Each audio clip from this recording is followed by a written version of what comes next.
Hey guys, Apex here, and today I will be showing you my opinion on the 2v2 arena ladder in Wrath of Lich King Classic, featuring 3.3.5, as that is most likely what Wrath will be played on. Now, this is just my opinion. Everyone's tier list is going to be a little bit different. It's not like everything I'm saying is 100% accurate. Everyone's going to have a slightly different position, and really there is no right answer. However, some of the stuff at the top and bottom, especially the top, is more set in stone, as they have the highest win rates backed up with empirical data, ladder representation, and throughout the years, the meta changing. So with that, let me show you my list. Okay, and starting first, we have the Warrior and the Rsham, which if you played BC Classic, you might recall that Wind Fury plus Bloodlust plus Sword Spec or Mace Spec was quite busted. Now, Shaman's Wind Fury was changed completely in Wrath to just give haste versus the extra proc, so a huge nerf, really affects the way the comp plays.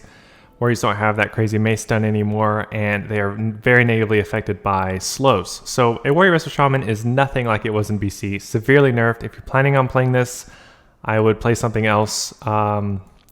This comp is gonna go in the mini weakness, because a Warrior playing without dispels is one of the biggest weaknesses possible. Even though Warriors are extremely powerful, this hampers them very much. You could still do okay with it. It's not like it's terrible. I mean, I would say every comp you see in this list isn't terrible. So keep that in mind when I'm placing them in this list.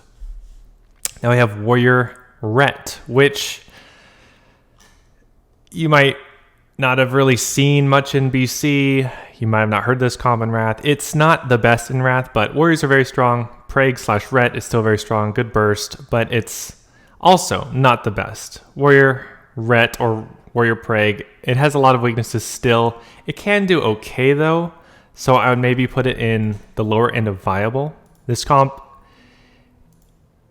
it's just, even though it has an MS, has lots of damage, has a dispel, a lot of time what will happen is other comps will just outlast them, believe it or not, and they don't have quite enough anti-CC to keep going, as once the sacks are gone on the Paladin, they're just going to be sitting in a lot of CC, especially the Warrior. So that hurts that comp quite a bit. Now we have Warrior Rdruid, which, you know, was running all over the ladder in BC. It has also the same weakness as the Warrior Rsham. Not having the defensive dispel hurts this massively.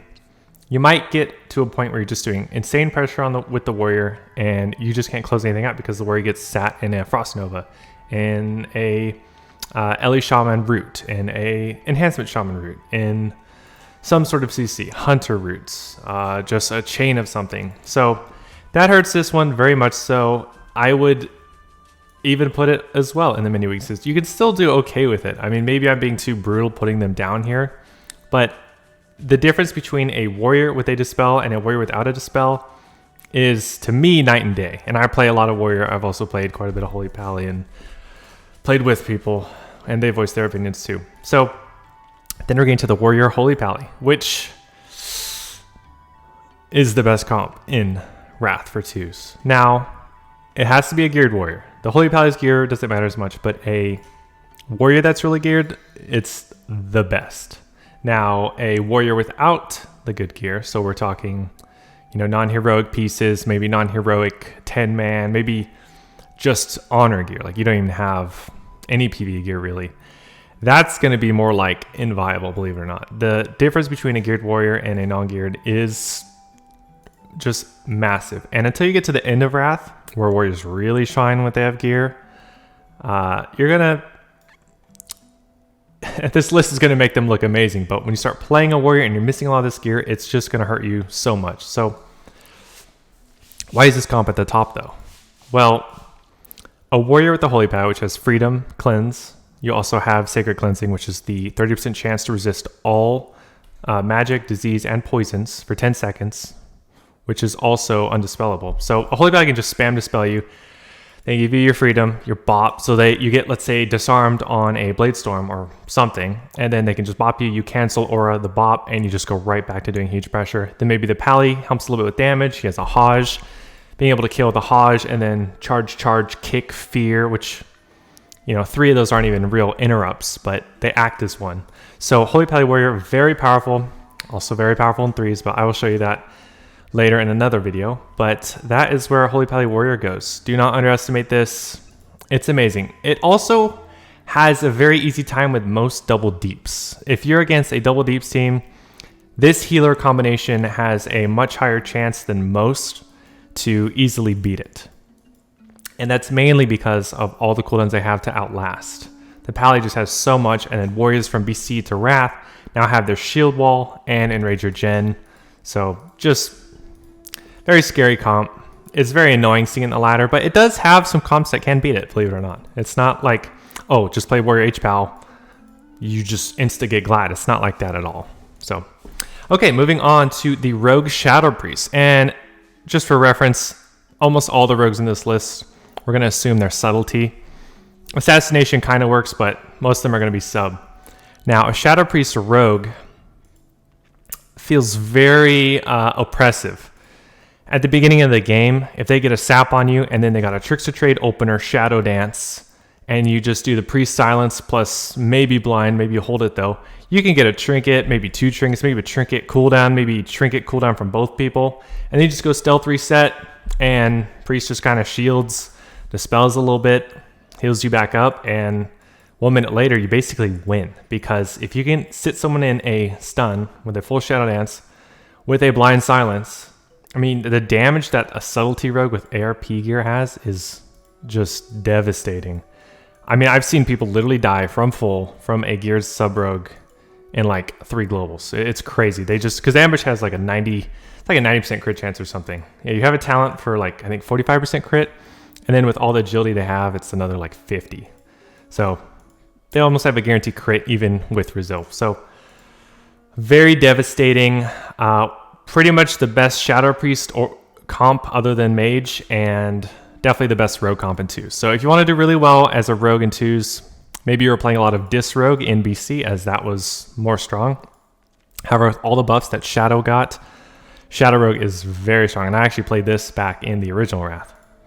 So this comp is going to go at the top of the list. Very strong. If you want to play that, it's pretty good. It's fun. Play it if you like a real controlling style, heavy reset style, or if you're just a rogue, because that's your best bet of getting the highest you can get.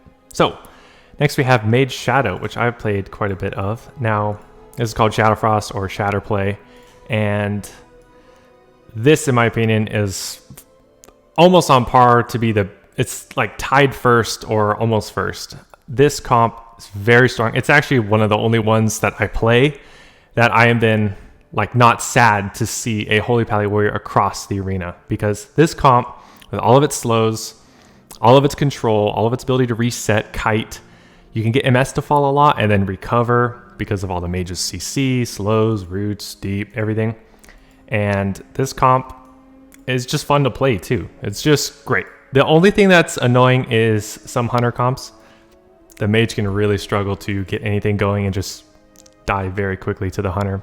But this comp with, Fear, Blanket, Deep, Psychic Scream, Psychic Horror, I mean, just everything they have, and a lot of it's instant. So let's say the Mage just goes like deep on the kill target, and then the Priest or the Mage does a 4/5 second silence on the other target. Then maybe the Mage throws out a slow, or maybe they're just already rooted or slowed from something. And then it's very easy to get the Priest in and allow him to get a Fear. And then you get a full Fear, and it's very easy for the Mage to get a poly out of that. And then another poly. And then another poly. And then maybe a Blankets back up, or a Psychic Scream, or maybe the Mage can cold snap a Deep Freeze. And by then, like, Fear's back up. And then, the other guy's probably dead, or has died like 2 or 3 times by then. So very strong. It does have some weaknesses, and mainly they come from the weakness of the Mage. And this comp can also randomly die to 2 melee. Like, it can struggle a lot with DK Ret or DK Preg. That is one of its other sort of issues, but it's very strong, and you're going to see this in the ladder a lot. You're going to see it in 3s as well. So very strong. I would probably put it ahead of the Shadow Rogue, but they're still close. And really, the Shadowfrost is only a little bit behind the Warrior Hpal. And assuming the Warrior is not very geared, this is much stronger. And it's also way easier to gear Mage Shadow, because they both just use a lot of on or off pieces. So very strong. We already have 3 of the strongest comps right there listed. Now we have Rdruid Rogue, which was pretty good in BC, but it had a lot of issues in that the rogue could die quite easily to, let's say, a warrior in BC, or it just had a high skill cap, I would say. Like it had a great it didn't really have any bad matchups, but you still had to play pretty well all the time, even against some bad comps, because of the high skill ceiling of the rogue and druid combined. So this comp now in Wrath is really not that great. You can do okay with it, but I mean, you probably would do much better with like Rogue Feral or Rogue Boomkin, but Rogue Druid really, it doesn't have any huge kill power. It doesn't have defensive dispel for the rogue, and the rogue can suffer a lot from getting kited just as a warrior, probably even more so, especially if they're assassination. So this comp, it's nothing like it was in BC. And what you might notice already is that druids in general aren't, or at least resto druids, are nothing like they were in BC. They went from being pretty much the best healer to, in my opinion, the worst healer, but not the worst by much. So keep that in mind. Just the worst as in there's only 4 to choose from, and one of them has to be at the bottom. One of them has to be at the top, naturally. So I would put them down here. So now having to reorder this, I would probably put the Warrior Resto Druid ahead of the Warrior Resto Shaman. But yeah, as you can see, Druids are down there. And really the big weakness is the Dispels. Some of those get shored up though in 3s. So this is a much larger weakness in 2s than is in 3s when you only have one teammate's abilities to compensate for your own. So with that, we're going to Mage Rogue, the bane of my existence in 2v2 Arena in BC. I played a lot of Warrior Resto Druid in BC, and Mage Rogue was just so frustrating. Every time running into it, it felt like an auto loss. And now it's funny playing Warrior Resto Druid. It probably has a decent matchup against Mage Rogue just because you have the Abolish for the Rogue, and the Warrior can just chop the Rogue so easily, and then they don't have a ton of healing. So it's kind of weird now, but Mage Rogue is so much weaker than it was. It can still do well. It can still execute very heavily, but what makes Sub Rogue so good in Wrath is the ability to reset, and the one that facilitates resetting the most is the Shadow Priest. Versus the Mage is going to need some help. They're very squishy. They don't have a lot of healing outside of their Evocate and their shields. You can still run away, sap, poly, eat, which is good. You can reset, but it's not like the Shadow where you can just do it anytime you want in combat. So that hurts them a lot. I would still say they're viable though. They're not as weak as these. But definitely I would say it is worse though than like Warrior Prague, because Warrior Prague could just chop through these, for instance.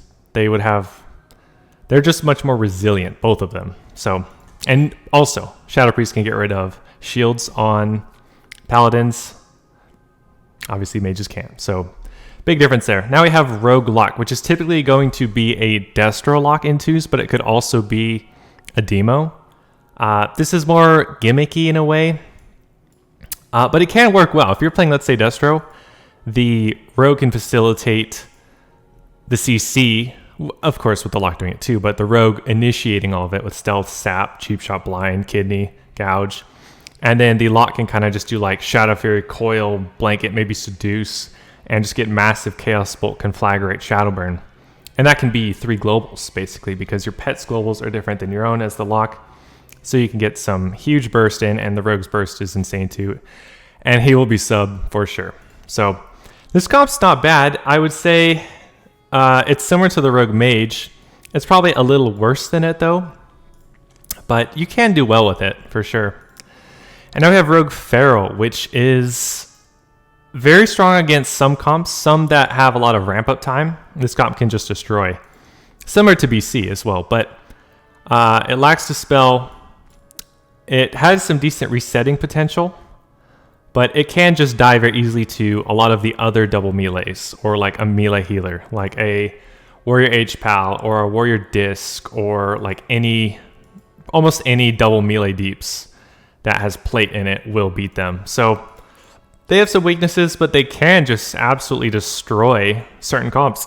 And it actually has a decent matchup against Shadowfrost or Shadowplay, and that is one of the strongest comps. So it's certainly decent, and I would actually end up putting it probably on the higher end of viable, with one caveat, which is this comp is very gear dependent. They both need tons of ARP gear. Without the ARP gear, they are just nowhere near scary, and that's what they need to be.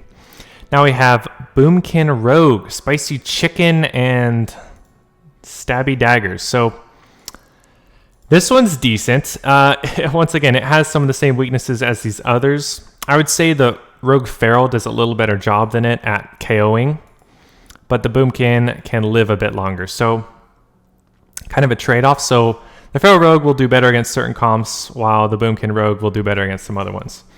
But I would say the Boomkin Rogue is a bit weaker, maybe substantially weaker. But you can play with Starfall and Shadow Dance lining up. That 1 minute cooldown you have with both on Starfall and Shadow Dance is pretty powerful.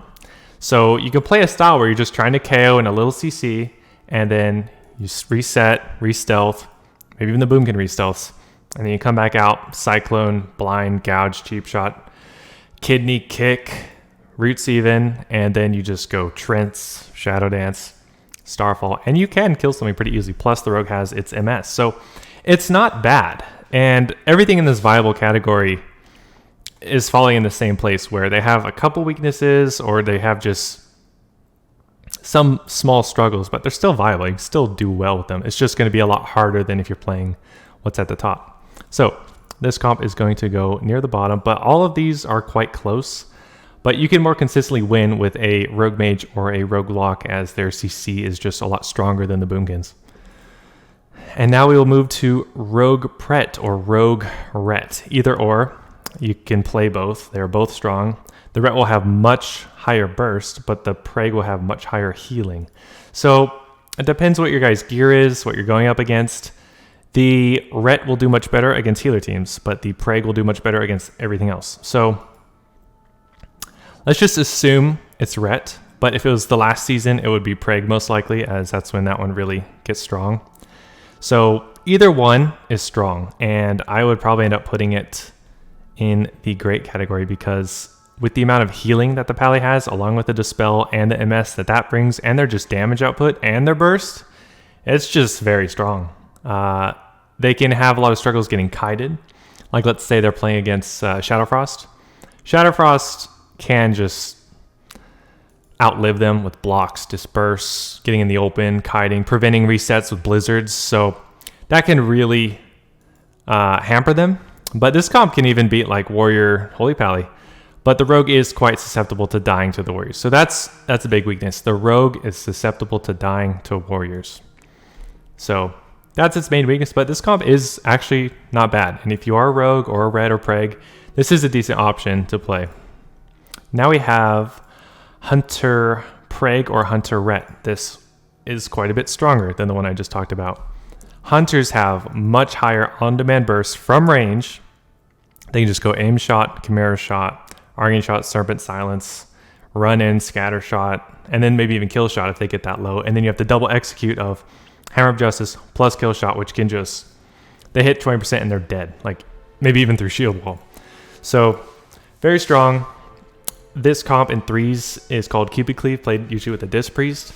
That is very strong as well. So this one is going to go at the very top. I would say the Ret version is almost better than the Prague, believe it or not, because the